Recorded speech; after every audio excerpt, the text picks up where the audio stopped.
us, in the first part of the discussion, we talked a lot about the interview. I mostly wanted to do that video for the many, we were mostly doing for Rhodes scholars, because I've gotten so many DMs, scholars who've been shortlisted. They're asking like, yeah, what are tips? How was your experience and whatever? And we've talked about that in that part of the video. So now here, I'm interested to know, now you received the call, you said the evening of the interview, and you were told congratulations. Do you still remember the exact words actually? And then what was the feeling afterwards? Did you scream? Did you tell everybody? Where did you eat? Did you sleep that night? So this day, I had asked for an off day, like from the workplace, and because I wanted just to concentrate on the interview and be present and not having to think about, oh, there's work, and stuff.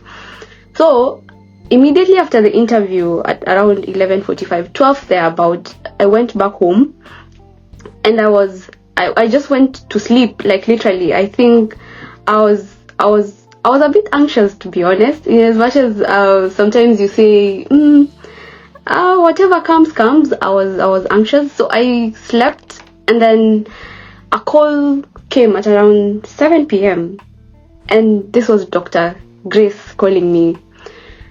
Wait, we should mention that Dr. Grace is Deputy National Secretary for Kenya. Yes. She's the Deputy National Secretary for Kenya. So she calls me and she's like, so in her words, I think, if I can remember, in her words, thank you so much for attending today's interview. And as you know, and as you mentioned, this is a very competitive scholarship. Only 2 people get to be selected. And she's very gentle. So I'm like, okay. At the other time, like, so many things is going through my mind. A lot of things. And I'm like, please just go talk to me directly. Just go directly. Stop massaging. That's what is going through my mind. And then she's like, so the committee has interviewed everyone, and we have decided to pick 2 scholars. And and she's also very slow. Like, I think they're trained to give this. I think they're trained to give to announcements. She's like, the committee has decided that you are one of the scholars. I was shocked. I was like, what? So I think I did I really scream? No, I went silent. I'm like, wow, and I just kept quiet. And she's like, are you still there? And I'm like, yes. Yeah. So it was it was one of those periods in my life where I felt like things just paused, and I was in awe at what had just happened, because I was happy, and I had a mixture of feelings. And immediately after, I was in tears because I called my parents. I'm like, God answered our prayers, and thank you so much. It was just a joyful moment afterwards. Yeah. I just feel like I'm reliving the moment, the experience even now. But yeah, it was such a joy. Yeah. Yeah. Were you able to sleep that night? I was not. So I remember I had already slept between the time I came home. So I was fully awake. I was even trying to think, how am I going to tell my employer Deloitte that I'm going to leave? How am I going to now start prepping? Is Oxford? How is it? But then what was running through my mind was also, okay, now I have to think about what I really want to do in the next future, like in Oxford, and those type of questions. So it was so many things, and I'm like, clearly this was not coincidence, and it was not accident. And I was also grateful, and I was like, these people believed in me, and took a lot to say, okay, to believe that they could actually believe in me, because I was also not believing in myself. So it was also like, wow, you guys just don't know what you guys did, but I'm grateful. Thank you. Yeah. Okay. But then I know that you don't really get a lot of time to celebrate or to like soak in the news, because a few weeks later, I don't know for you how long it took, but then you receive another email that you need to start preparing preparing materials for admission at the University of Oxford, which is another daunting task. Yeah. So tell us about and I know you chose to do a PhD directly without doing a master's degree. Yeah. So how many days after did you receive the kind of next action point, and then how was the preparation for applying to Oxford? So remember, one thing for sure, when I was doing my applications, I did not know that there is a chance to do a DPhil directly.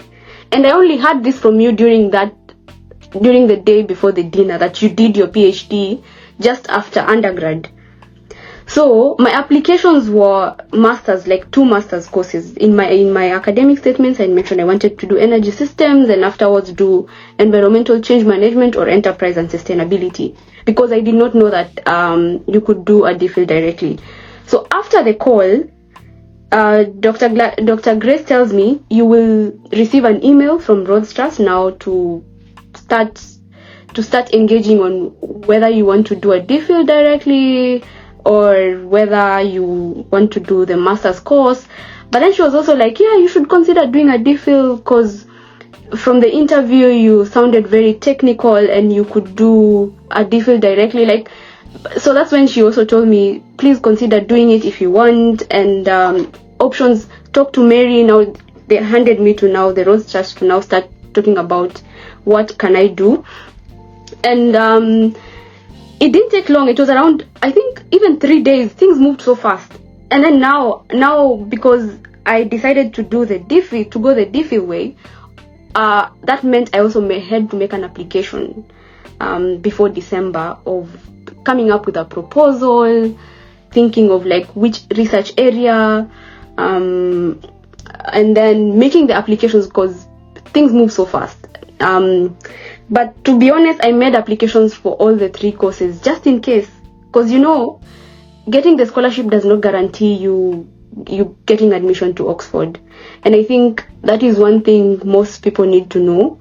And Oxford is there are so many people who even get the scholarship and they don't get admission immediately. So guys, it's very important. Back to your applications and stuff, be very genuine, it was like your experiences, you could use them. You could use the personal statement that you used in your interview and academic statement for the Oxford application.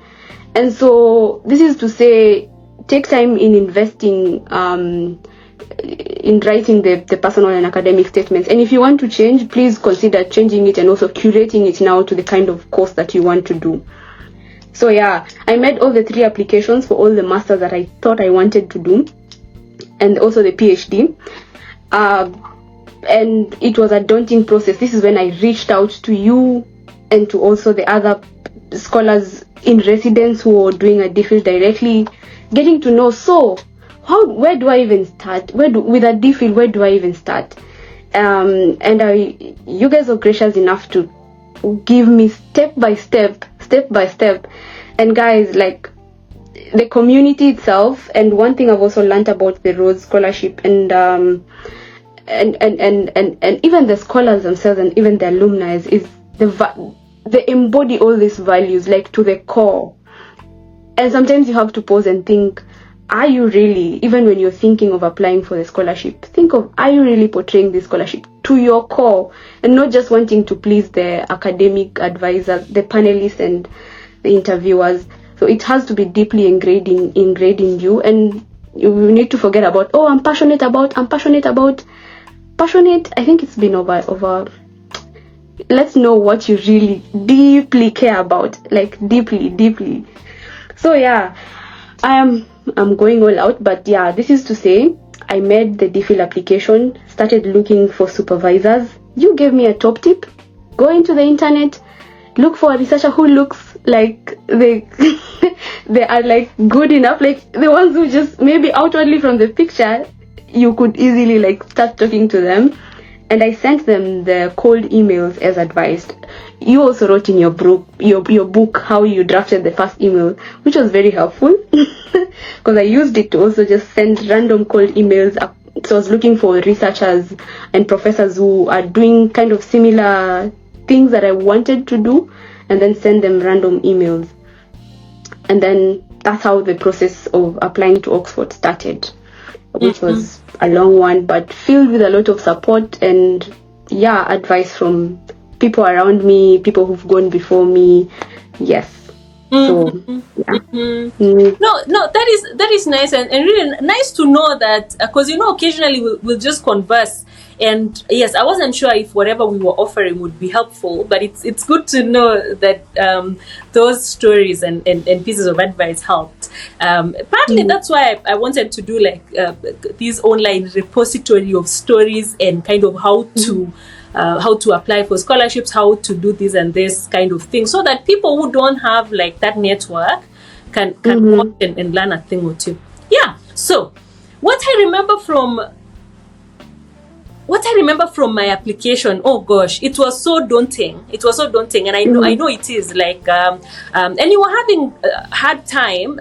Were you having hard time? I don't think, like, deciding whether to go for masters or to then try the PhD. Or did you apply to? You said you applied to 3 courses. I suppose it was a masters and PhDs. Like, and how did you make up your mind that, you know what, let's just dive into the PhD thing? Yeah, I was not convinced of doing a PhD at first, because yes, even during the interview I was speaking so highly of like, I just want to do the masters, but it's because I didn't know I could do a DPhil. And when I met you, I was like, whoa, so you can actually do a PhD directly. And I don't know, maybe I didn't do my research so well, because I think it says in the if you look at the Rose website, I think if you do your research so well, you could know that it's easy to do a DPhil. I'm just one of those people who missed out on that. So when I was now making the decision, now I'm having to consult, and I'm like, okay, there's this new information that has come up. Dr. Gladys, I remember I even told my dad, Dr. Gladys tells me it's possible to do a DPhil. So like the people that I consulted, my parents, I tell them, Dr. Gladys says you did your DPhil directly, so I could also do a DPhil directly. I asked also my lecturers, they're like, oh, that's a possibility. People start questioning, you get other information, people say, oh, it's impossible, it cannot be recognized, you always have to do a master's first, that's a lie, that's a joke, all this information. But I'm like, and I remember you also gave me the book around that time, so which I was reading the book and I was like, you guys, you don't know. You guys, I think when you get to meet someone who's gone through it, you will believe it. So getting to read your story and getting to meet you in person, and I'm like, wait, you wanted to do a DPhil just from undergrad in Oxford. So, and I met you in person, CLS, online. So it was very comforting to meet you in person and getting to know that you did a DPhil, and that for me was a greatest encouragement. I was like, and also you're a female. I know like DPhils are hard, especially in engineering science, because that was the only DPhil I could do, because you have to do a DPhil in your area. So getting to meet someone who I really look up to, having done this, and they went out and they came back and I was like, it's actually possible. So that's when I shifted I was not shifted, I was rather open, because I made applications to the DPhil now and to all the master's programs, just in case. Okay. And again, I'm just feeling so humbled to know that sharing my experiences and whatever helped. And I think also we should mention, and it's not only for Rhodes scholars, because you're a Rhodes scholar, just for anyone who wants to do research, be it masters or PhD. As you apply for the scholarship, I know scholarships are very competitive, because it's like almost free. But then also I think there is another avenue that many people don't know or not aware about it.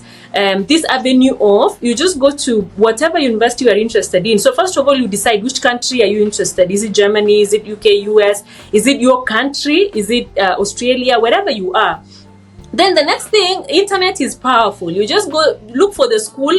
You could even just say top 5 engineering schools or whatever. Just do random Google search if you don't have a university name already in mind.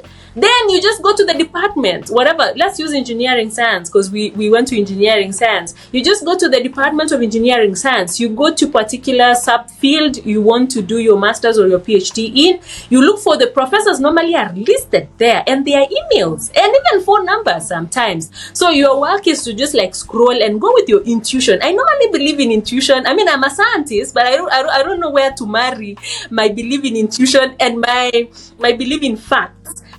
Instincts, yeah. Occasionally you just scroll through the internet and just you look at the picture, the way that portrait is looking at you, and you feel some not really connection, but you are like, I think this professor might reply. So you just scroll through, check also what their research interest and what they've published and whatever. Then the thing is, you just do an email template. I gave it in the book for those of you guys who want to check it. I'll put the image of the book here. You just do like guys, look for that book. Like, yes, guys, let me just say, guys, please, it will change how you look at PhD, how you do your PhD, and how you do your day-to-day life. And it can also inspire you to inspire someone else. So please, guys, check out that book. Definitely. I work with it all the time. So guys, Gladys, thank you for writing that beautiful piece of book. It's very helpful. Oh, I appreciate that. And it stands the test of time. Like some of the stories back then, it's very relatable even now. So yeah. No, I'm glad and really humbled to hear that it's helping. Yeah. And actually, I'm so happy because that was exactly why I wanted to write the book for someone, especially some of us who we personally, I didn't have anyone in my family circle or even my friends who had done a PhD. And so I felt like I was just walking in darkness. And the friends in the UK who we were walking the journey together, most of those guys came from where, like, maybe even the mother and the dad, they've done a PhD, or their sisters or their neighbors. And so there is that kind of, you can like, they can give you that kind of what's the name, hand holding in case you want help and whatever. But then some of the people really, or sometimes you just want to solace, like you just want to read random stories of people who have gone through the PhD and feel comfort in knowing that roller coaster is common to everyone. And also I was trying to mention that in that book I put that email there because can you imagine, I was a graduate, but then I did, when I look back at my emails, I even don't know why that professor replied.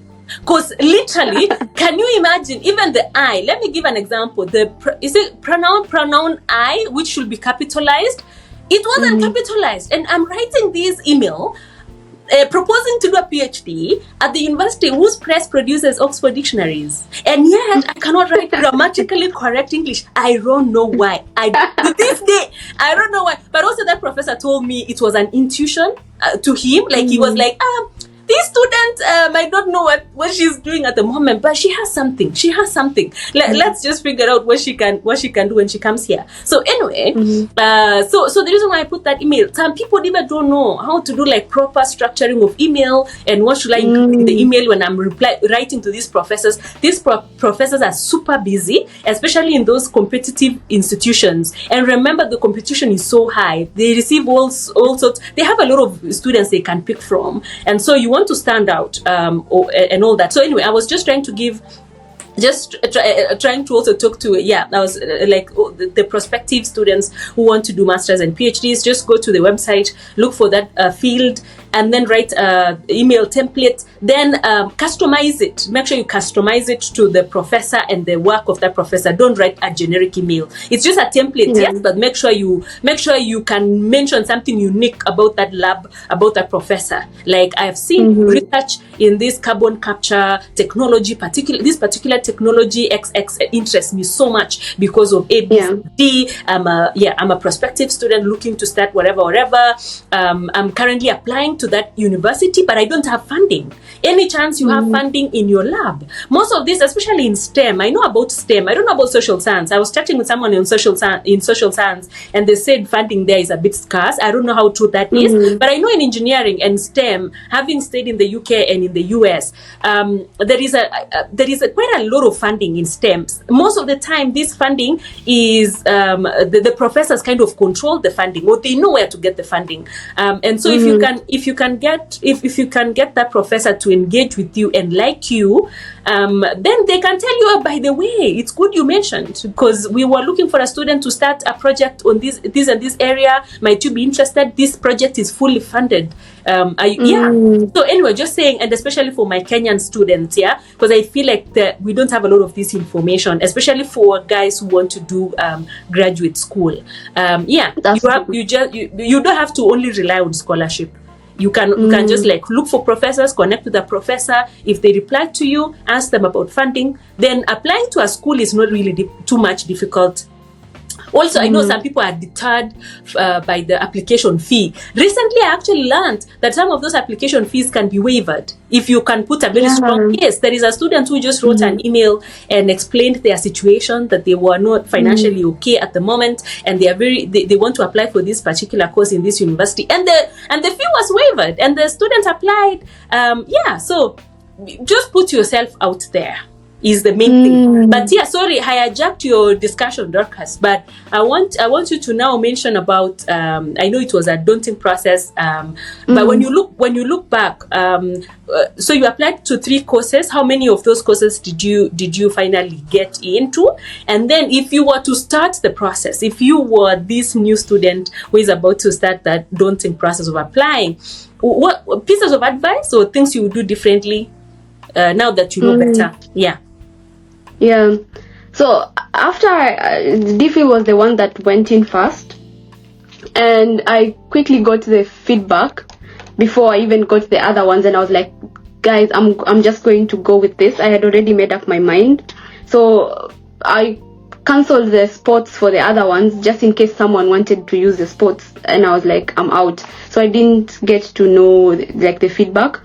So one advice for sure, I think it's very important. I think one thing that I would emphasize is that for DPhil particularly, and when you're trying to get your supervisor and when you're trying to get these people to know you, requesting for a call or an informal chat and just trying to show who you are to them even before the actual interview really helps, and being flexible around what you want to do and what your ideas are and what they're also telling you. Because I've come to know that most of these things, sometimes you think that you know what exactly you want, but this can actually maneuver, or people who've gone before you can actually be in a better position to tell you this is how you could do it, and being open to flexibility that can come along the way. Because I went in with this in an informal call before actual interview again with the University of Oxford to now get admitted, to just have an informal chat with my supervisor, who's now like my current supervisor, to talk about what are these areas of similarities that we have and what is it that I want to do. And of importance is to communicate where you're coming from, what you have, what skills you already know, and what do you think you could bring into the lab that is not there. And either from your experiences, from where you come from, or this particular thing that you know, or your thought process that is just very unique and very different. And that is what these people are looking for most times. So I think just going in with the knowledge that you are coming in as someone from, I think if you're coming from the continent, you're coming with your own unique set of experiences, which is very, very, very useful, and these people appreciate it. Because some of them were even asking, so how is the solar industry there? So you also need to know of the things that are happening, because they're also looking at some of the funding and opportunities. Some of the grants they even apply to, and some of the projects they're thinking of can involve maybe you collaborating with other universities back home. So you need to know where your research even stands locally, and from a broader perspective and from an international perspective, what kind of exchanges can you guys have, so that it's easy for you guys to collaborate together and work together. And that's how they could pick you, and you could join the research group and contribute something. So having that sense of local and international view of your research and what you want to achieve is very key. And being flexible. And being flexible, because if they ask, what do you think of this energy or like whatever CO2 in this other area, I think that's when you leave your LinkedIn or like your interview. Remember when you're applying for the scholarship interview? That's when you leave your scholarship interview things and you actually now talk about your research properly, and you need to know things, you need to have your facts right. So let's continue. I wanted to ask, can you explain what your research is? Have you seen those 3-minute competitions for DPhil? I have. I'm yet to go for one of this. I'm yet to go for one soon. Like 3 minutes. That is it. That is the format I want you to use, and then I want you to take me as your grandma. Now explain what the heck are you doing in Oxford for 4 years? No pressure. Okay. But yes. All right. So what I'm doing, CO2 is a big problem. Carbon monoxide is a big problem, and this carbon monoxide usually comes majorly from use of fossil fuels like coal in the industries, because it's being used in the industries. So when countries develop industrialization, now we need power to power our processes. So now one of the greatest emitters of this CO2, which is a toxic element, is the steel industry.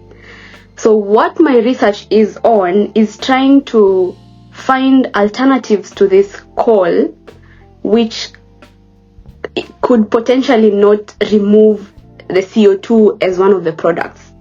So remember thinking just of an industry like a box, where what comes in is coal, what goes out is a product, which is CO2. So I'm trying to see if we change the input, if we don't use coal, can we get of course we'll get something else that is not CO2. So I'm trying to find alternative green fuels, taking advantage of the renewable energy to power some of the processes in steel industry. Yes. 2 questions. Why particularly steel industry? And then what is the other question? I forgot. But why particularly steel industry? So why steel industry? One, I'm very big on development and also like societal development, infrastructure development, because that is what powers our, like for example, Kenya wants to industrialize. We'll need the steel industry to get these structures in place, to get the equipment in place, and then we need to transition even from use of like this fossil fuels to solar panels, wind turbines. All these things, they need steel in one way or another, like steel, the actual steel to so it's the bedrock of industrialization, and we cannot run away from it. And so also it's one of the 7% of CO2 comes from steel industry. So it's a big industry, yet it also emits a lot of CO2. And I'm not one of those people who are skeptical about climate change. It is real, guys. I've seen it firsthand, even in my village in Kalabata. So we just have to do things, and I know I'm big on let's develop our nation. So Kenya will also industrialize, Africa will industrialize, but we have to do this in a manner that is sustainable. And if we start leveraging on what we have now, by finding alternatives, because we have the solar, we have good weather, we have all what it takes. So trying to tap what we have and just see if we can boost our industrialization and develop in a sustainable manner. So that's why I'm doing steel industry, and particularly green steel making. Yeah. Okay, it's really exciting, and I don't want us to go into technical aspects because my audience, they have they are from different fields. So I wanted to speak about, because I know we were just chatting a few minutes before we started this recording, that gosh, it's been 1 year and you are now a second year PhD student at Oxford. Very exciting. So I wanted to speak about your experiences so far, but even before you go to your experiences so far, I forgot to mention, how was it? Because I think I saw you at the airport when you were leaving. You did. Was that so the first kind time of you. was that the first time leaving Kenya? And how was it like leaving Kenya was it the first time leaving Kenya? Well, I've only been to East Africa, so okay, leaving Kenya to far away country. I know. And then talk about while you are talking about your Oxford experience, research wise and education wise. Reflect back to that time when you were departing Kenya. You cried a lot. I don't know if it was tears of joy or tears of sadness or mixed, but I wanted to also mention about the culture shocks that you found when you arrived in the UK, because UK is not like Kenya in many aspects. Yes, so I think I would speak on this topic for so long, but let me try to be short. Yes. So, we are at the airport, and it was so kind of you to also be present during that time, because I feel like you have literally been part of my story. So, this is on the 19th, trying to, of course, board the plane and all those things, saying goodbye to family. It was a lot to bear. It was my first time that I'm going away from East Africa, so this was a big transition. A part of me felt like I was ready, but a part of me felt like I was not ready. And a part of me was like, when am I going to come back? When am I going to see these people again? You know? So it was I cried a lot because of the uncertainties that were yet to come. I was unsure, like, when am I going to come back? Those questions were going through my mind. But also it was also a tearful day, because I felt this sense of like, guys, it's actually coming to reality. Imagine this thing is happening. So I was in shock. Usually when I'm in shock and I can't handle everything that's going on with the joys and the things, tears just roll over. So that day, immediately after we said goodbye to you guys, I think we were like, okay, so bye, this is the end, guys. It felt like, okay, we are going to another world.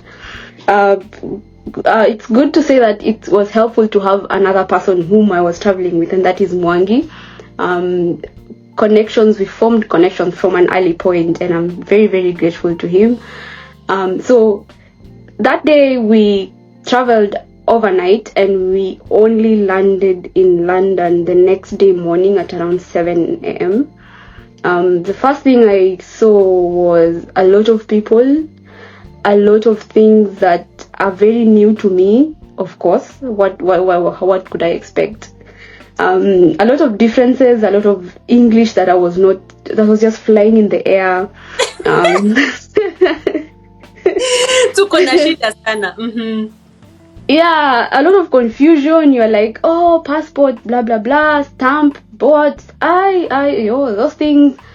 And then the only thing I also realized, if you say you're going to Oxford, there's people just like they make things. They don't question a lot, because some people are being held. They're like, oh, you show them the BIP, you're going to Oxford. They're like, okay, enjoy, blah blah blah. So I also felt, okay, this is new. And then quickly realizing this is a new place, you just find the air also smelling different. I don't know, maybe I was used to the smoke in Nairobi and stuff, but there was just a feeling of like newness of place, newness of everything, like a fresh start. reminded me of my high school experiences. I felt like I'm a mono. You know, a mono, when you just join, everything is fresh. And coming into Oxford, used a bus, got here. That day was very rainy. The first thing that was shocking was how weather can just change within 2 minutes. 2 minutes, 1 second it's hot, the next time it's raining, the next time it's very cold. So those were some of my first experiences that I had that were very much different. And needless to say, I also had this, I saw people who were very much like smiling, and I'm like, okay, people here are actually very like welcoming and stuff. But then later on I got to realize that, oh, so there's something called like people just smile, but then it's just like a very, I don't know, it's hard to tell. I mean, I was like, I was even waving. I think they know me or something. Apparently it's just like a culture where they like doing that. I don't know for what reason, but yeah, that was very different. The food was different. My stomach was crumbling or like making noises the first few weeks here because I was not able to cook. So I imagine I was just eating from wherever. My stomach didn't like it at all. But yeah, those are some of the new experiences that I had. I enjoyed talking to people, in as much as there was a language barrier. And you talk to this person, they're like, pardon. So each one of us is like, pardon. I'm like, pardon. But then the fact that you're able to speak with someone, I don't know, they come from which country, they come from different circumstances, and you're there, you're interacting. It was so much fulfilling. And people go deeper in conversations. They just don't, well, at least for most people, they just don't want to know, oh, you come from Kenya. They even ask where exactly, point, they open the map, and you're like, here. So I think I like the interactions and the depth of conversations that came with my initial presence here. And of the biggest people, of course, around me was the Rose community, and that also shaped how I got to see the scholarship and also the trust itself. And my most of my friends came from that community initially, because this is all that you have when you come to Oxford, and you see the enriching stories, a lot of things that you thought you just took for granted, but you see diverse range of people who care so deeply about so many things. You start appreciating their different fields. You come from STEM. I came from STEM alone, but then you now meet people who talk about actual things happening in the society, to the point where you're like, wow, maybe what I'm doing is not impactful, let's say. So this is also to say you feel imposter kind of, because you get to meet people from different places. I felt those kind of things as a normal person would do, and as a part of settling in. Also getting to meet people and supervisors, and setting those expectations, and getting to understand what exactly does once mean when they say you are right, I don't know, this kind of like conversations, or like hello, like there's a way we just I would say how are you doing, but people say you doing all right, and it's like yes, yeah, and stuff. So everything was just like very different, and getting to know the place, get to being lost around the city. The place is very calm. There's no a lot of color. I was looking for a street that just has color, and I'm like, oh, thank God there's this colorful city, like paintings or like color now. But it was a very, I feel like it was surreal also to be here, because this is a place where you've just seen in the movies or in TV people doing great things from the University of Oxford. So I felt so many things. Each day was quite a unique day for me. I always diarize everything that I've gone through, and every single day has been a new experience. Up until now, very new experience. The only thing that is not changing is maybe the weather, and maybe the buildings. The buildings are still there, but mind keeps changing. And yeah, I would say things keep changing, but yeah. I would love to talk about this, but yeah, it's a lot of things. Yeah, no, that is. Thank you for that reflection. Interesting to know. Like, I think people just have, of course, there are like similarities in terms of that first experience abroad, but also like it's interesting to see how people view that change. But then you are really thriving. We were discussing about how you got this junior dean position, which is it's like a big deal in Oxford. And I don't know, are you sitting now you were given a house, right? You were given like these nice package as a junior dean. And then what are your duties? I know you are in charge of, anyway, talk about junior dean, and I know that is part of it gave me an assurance that Dorcas is starting to thrive, or rather like thriving now in Oxford. It's just second year, and I know you're gonna do more amazing things and gonna experience Oxford more. But talk about this recent position that you got, what it entails, how is it so far? Yeah. So thank you, Dr. Ari. One thing I was very particular, and I even expressed to you and to so many other people, that when I come to Oxford, I would want to see, I would want to be challenged, and I would want to see a change in me that I've also just not like sat down and expected it to come. But I wanted to see a change that I've actually put myself in there. I have not been in my comfort zone, so to say.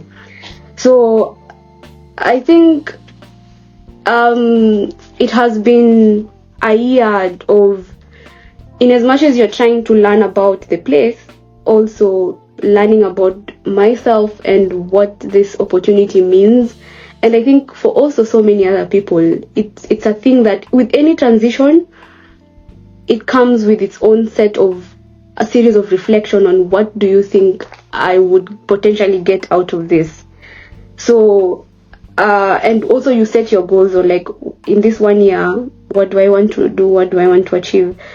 I was big on seeing the change, particularly in my leadership skills, in my ability to speak my mind and to be assertive and to communicate properly.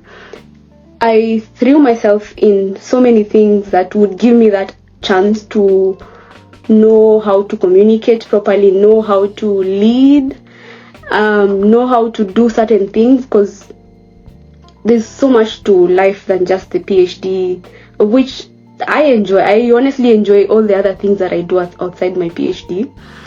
Top tip from you, I also excel outside, so that's what I'm doing. I'm trying to enjoy the things outside. So I started applying for, not applying really, it was more like a voluntary in my college, Lineka College. I was running Lineka African Network, where I just bring a group of like African students within the college. We talk about our experiences, we have a chat. So I was in charge of like planning these events and making sure that we have, a space where we could talk and chat and even take up these issues to the academic office if there are any. And then also signed up to be an international student rep. So this is to say, I just don't sit. I wanted to take initiative. I remember what I wanted. I wanted to develop some skills, and I wanted to use these experiences. That's why I volunteered to take me there. So, and this is when I just joined. So this is last year. So I volunteered in these things. Volunteered to also be the lead for my lab group, where I'll be the one organizing for events and stuff, just to also upskill in other ways which is not academic, and to also interact with people, because that's the only way you could get yourself out of the shell. And if most people who know me know that I can tend to be a bit introverted, and I was like, this has to change. Chela, we have to go out and we have to take things, we have to get out of our comfort zone. And for me, this was opportunity to do that. So after these experiences, I saw that it's fit that I should now apply to now another maybe a higher position. That's the junior dean position. So junior dean is basically, it sounds like a big name, but it's more, if I would be asked in simple terms, I'll say it's a prefect, so to say. someone who in charge of two aspects. One is discipline within the college and also welfare. And so discipline, of course, you ensure that things are in the right place at the right time. For example, during events, you make sure that people are safe. And it's more like a part-time thing. It's more like those things that you just do to upskill yourself and to also learn so many things about yourself and interact with others. And that's what I wanted. And the welfare aspect, which I really love the most, is to be with students and to give that sense of care and welcome and point the resources. And one of the things that excites me now is because I've been here 1 year, I can be able to know where you can find help. Like, for example, if there's issues with your academics, I'll tell you this is where you find help. If you want help with health, I would signpost you to the right resources. So basically, you're like an intermediary between the academic office and the university, and now with the student body. So you interact more with the students and also more with the academic bit, and I think that's a beautiful, and at least for me, it's a place where I know I could grow at least for this 1 year. Yeah, and of course there's some benefits to it, like free housing, opportunity to interact with people and to grow and to embody some of the leadership or actually practice the leadership skills. So yeah, that's all about the position. And now I'm another college. It's a beautiful space. Yeah. No, nice. I don't want us to dwell a lot about Oxford, but as we wrap up the Oxford experience, I want you to chat on. I normally force people because again, I feel like out here in these streets of social media, we tend to give our best selves, like we shower, dress in nice clothes, makeup, and then we come on camera and share all these positive things. But then I'm trying to be intentional about sharing the challenges. And so I want you to reflect back to your experiences so far. And lucky for you, it's a PhD. You will never miss a challenge. So I want you to reflect on one big, I want to call it a failure or something that is, I mean, you just like beginning your journey, but like, did you plan, is it meeting your expectations so far? I don't know, like maybe when you were starting or thinking of starting the PhD, you were thinking by second year, I'll publish like 2 papers and all these things. But just anything to do with, I don't know, challenges and maybe something you feel like you failed or something that really hit you really hard, and it was difficult to make sense of it. And then also talk about the exciting thing about your PhD so far. So one challenge or one failure you've met so far. And while you are speaking about that, it's just to give solace to the guys who are in this journey and they are going through the roller coaster and maybe feeling dejected because of the challenges. So those 2 things, and then we will go out of the Oxford experience now. Okay, yeah, I'll try also to be brief. Yes. One of the biggest challenges or the difficulties I have encountered is I expected, as most people, that you would have a very clear direction as to what you will do, like knowing that I'm doing this at this particular time. In the next month, I'm going to be doing this. In the next 1 year, I'm going to be doing this, So you have this plan in your head and you think it's gonna work, or it's totally on you to make it work. And then that was not the case, especially for my research. My research has changed from what I initially thought I thought it would be, and because of so many things. And this for sure was one of those periods where I was like, wait, I thought I had this, I was on the steering wheel, I was driving it, I was putting in the effort, but things happen along the way and things change, and I was not ready to accept that, I should be flexible, I should just quickly change my project and those type of things. So I would say it was a very difficult moment of dealing and learning how to deal with the uncertainties. It was challenging to also accept that, okay, we are going to do this other one now. We're going to slowly shift. So that was a biggest thing, and I think it's just to say, having the fixed mind of like wanting things to go as you want, and I think I have that weakness for sure of just like saying we're going this way, let's go. So I put in the effort, and then just to realize, oh, it's not going to work. So you feel so bad that you did all these things and then it's not working. So that was the biggest thing that I faced. And then how, in hindsight, I'm reflecting and looking at it, I'm like, in as much as this thing I had to go back and maybe start afresh, there's some joy that has come with it. Even as I'm speaking now, I look back and I'm like, this experiences that I had even did not go to waste.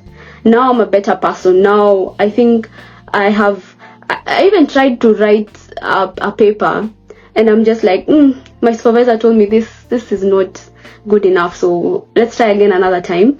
So now I am now confident that even the next type of work that I'm going to write, I have seen the gaps and the things that I need to improve, and I can now do it with this new project, that it will make it very, like, I know I wouldn't have such a hard time to shift to even writing and curating, because I've learned from my mistakes. I've learned from this previous project that didn't go as planned, of how to do proper research, how to write well, how to use a certain software. So I think nothing goes to waste. Nothing goes to waste. No experience goes to waste, and that is very comforting, because I have seen I actually enjoy this work more.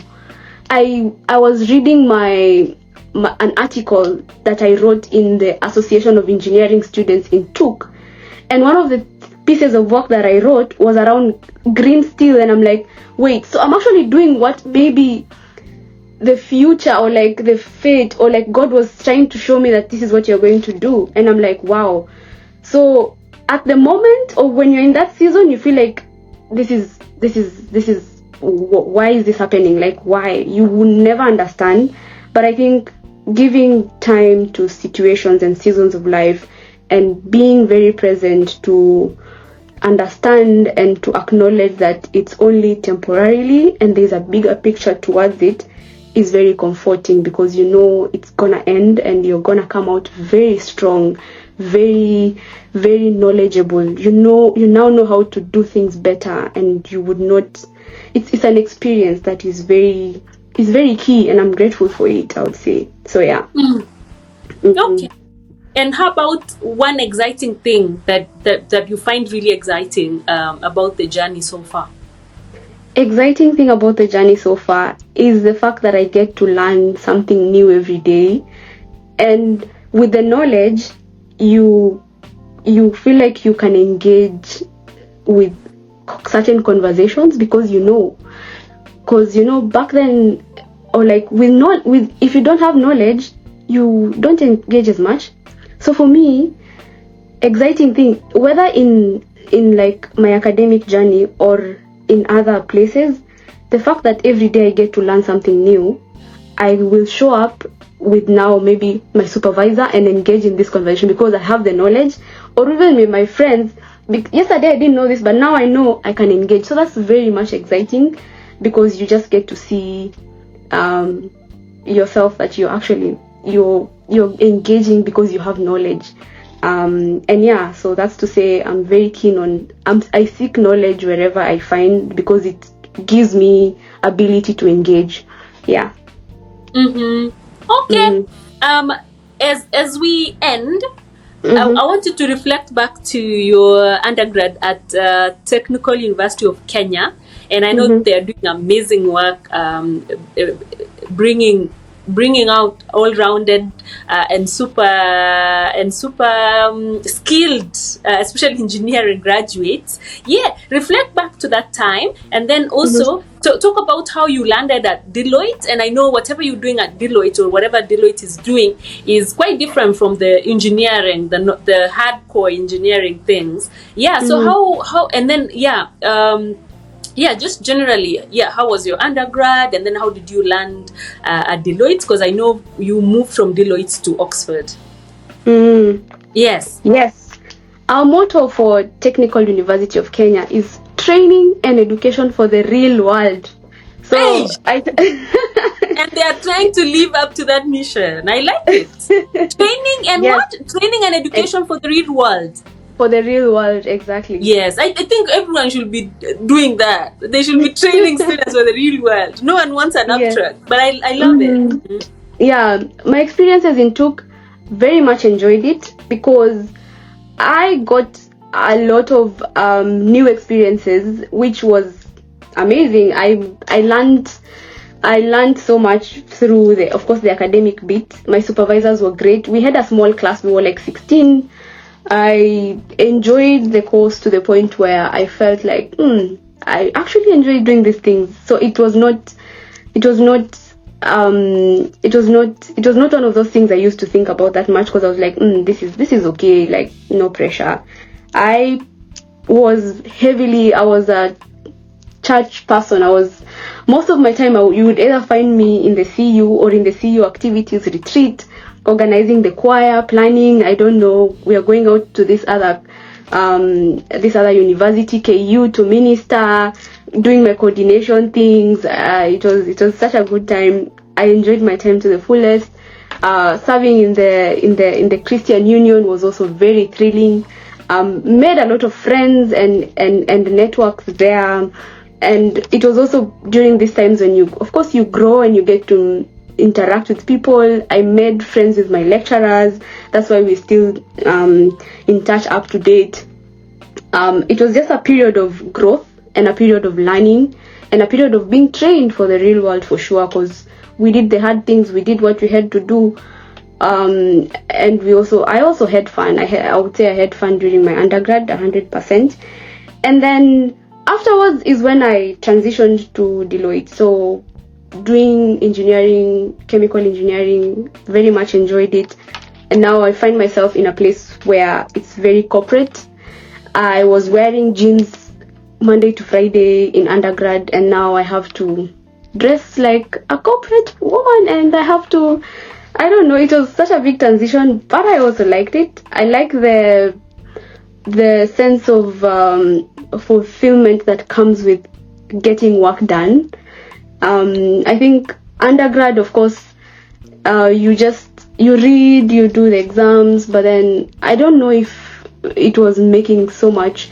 It was more like an individual thing, but then when you do work, it's for other people, for clients, and you see it's helpful, you get more happy because you know someone else is happy because of the work that you do. So it was more like you're now spreading your net wide and not just like getting the grades. No, so it was fulfilling to get to do work in a place that really it molded me in big ways, and also made me see things and world and so many other things differently. And I loved working for Deloitte. It was also quite difficult decision to make when I was trying to tell them that I'm leaving, because I had enjoyed being in the environment and being in the space.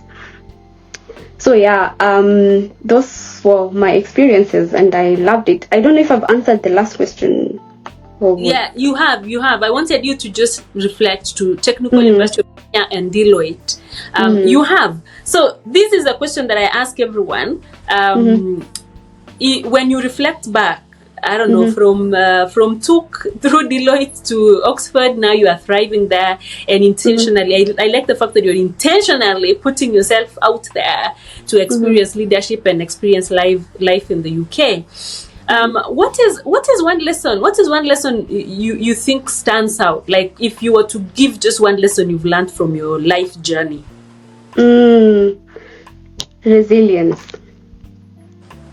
Resilience for sure. And being able to just pick yourself together, go for it. Like, yeah, life happens, things happen, but being very resilient and seeing, looking out for help. And I think that is one thing I've come to learn over the years. There's resilience, and also knowing when your limits. You're like, okay guys, I don't know if I know how to do this. How can I help? How can I get help? And where can I get help? So I would say resilience and resourcefulness also. And resourcefulness will get you to know where these resources are and which people can help you get this and this and this. So yeah, and of course you can only get the resource if you're resilient. So everything, I'll say resilience is very big. Like, yeah, resilience, guys. That's the summary. Yeah. Okay, I love it. I love resilience because I think I can relate to that. Yeah, so Dorcas, thank you for creating time. We've been here for some time because we chatted about the interview part of the story and then now your story now. So thank you for staying here and sharing your story so generously. So we'll end it here unless you want to give my audience just one last word.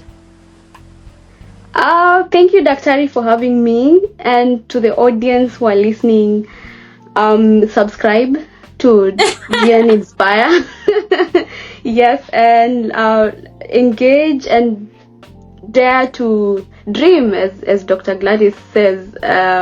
Yeah, go for it, and yeah, let's do it. Let's put ourselves there. Let's try and make the change that we want. Yeah, thank you, Daktari, for having me. Sawa Dorcas, karibu sana. Asante.